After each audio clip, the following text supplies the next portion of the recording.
Good afternoon. எல்லோரும் எப்படி இருக்கீங்க? என்ன பண்ணிகிட்ருக்கீங்க? லாஸ்ட்டு 1 மந்த்தாக என்னால் சரியாக வீடியோ போட முடியல. ஏன்னா நாங்கள் சென்னையில் வந்து வீடு கட்டி கிரகப்பிரவேசம் பண்ணோம். செப்டம்பர் 8ஆம் தேதி தான் கிரகப்பிரவேசம் பண்ணோம்.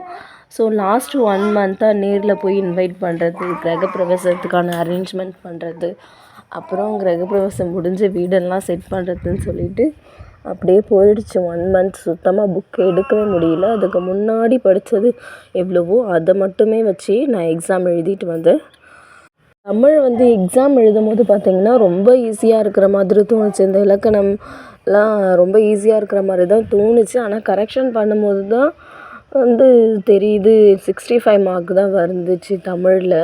அதுக்கப்புறம் ஜிஎஸ்லேயும் கம்மியாக தான் வந்திருக்கு. மொத்தமாக வந்து ஒரு 130க்குள்ளே தான் வருது. ஸோ 130 வச்சுக்கிட்டு மெயின்ஸுக்கு படிக்க முடியுமான்னு தெரியல.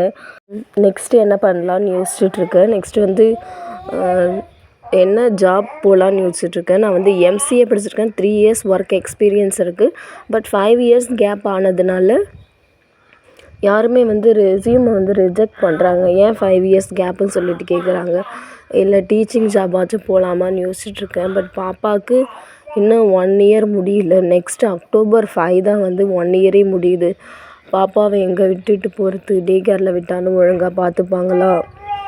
விட்டுட்டு வீட்டிலே வச்சுக்கிட்டு ஒர்க் ஃப்ரம் ஹோம் போக முடியுமா? இல்லை டீச்சிங் ஜாப் ட்ரை பண்ணலாமான்னு சொல்லிட்டு ஒரே திங்கிங்காக இருக்குது.